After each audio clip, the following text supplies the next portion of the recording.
You've heard of Crazy Taxi. Now, give it up for Crazy Food Truck. We carry all your favorite items. Bacon, lettuce, tomato. Yay! Beer something. Yay! Man-eating squid made out of rocks. Yay.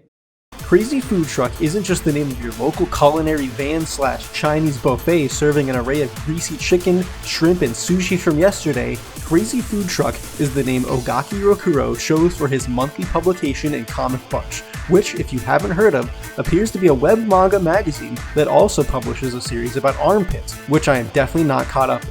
Crazy Food Truck is about a real daddy man that owns and operates a food truck. Alright, wrap it up. That's it.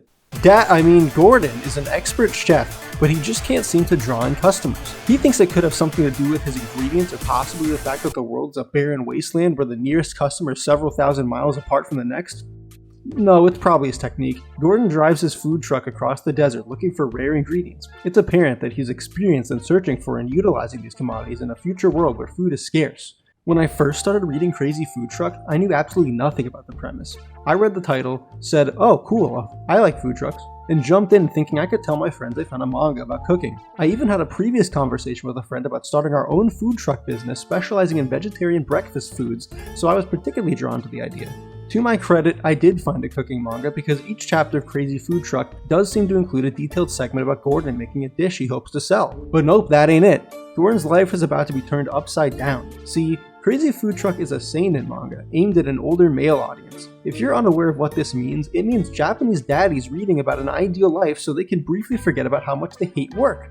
Indeed, there's a glaring trend of seinen mangas about a fatherly figure taking care of some childish thing while going on some probably wholesome self-inserty adventures. So anyway, Gordon's driving along in the desert when suddenly he almost runs over a hot naked lady? Arisa is our second protagonist. She hits the mark of a childish or naive character for our daddy to look after, although certainly a bit more mature. So maybe the wholesome part about wanting the perfect child can be substituted in this case for wanting a hot young lady to guide around in life. Wait, stop, don't click out of the video, I didn't write this story.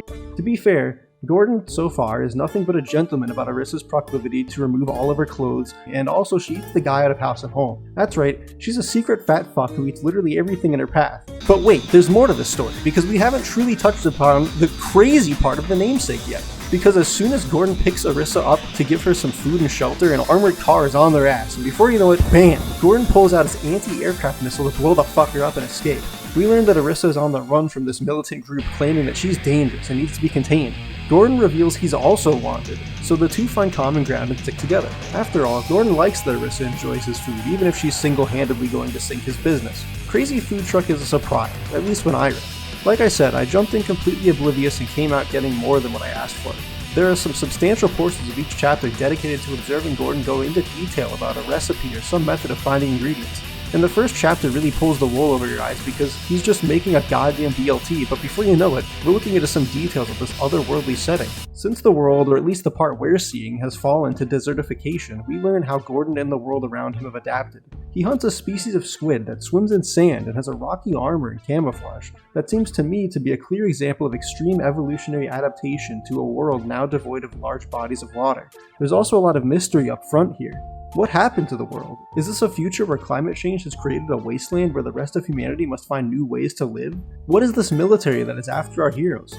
Why is Arisa so special? Is she just some criminal, or is she some kind of test tube baby trained assassin that has escaped her cage? Why is Gordon a wanted man? The guy seems to just want to run a restaurant, but before you know it, he's harboring illegal weapons affixed to his car. What the hell's going on here? I just want to grill, for God's sakes. So yeah, you get more than you bargained for when you pick up Crazy Food Truck, but none of it seems to drastically take away from the other parts. The plot takes on that typical easygoing vibe many seinen series go with, where a lot of the time is dedicated to just watching these characters talk about weird food and act a fool. But there's clearly an overarching conflict taking place with the cast that may have greater implications for the mysterious settings as a whole. I can't say much more because there's literally only 3 chapters at the time of this video, but my take? Arisa's wanted by the military because she ate all the food in the world and they want to give her the chair.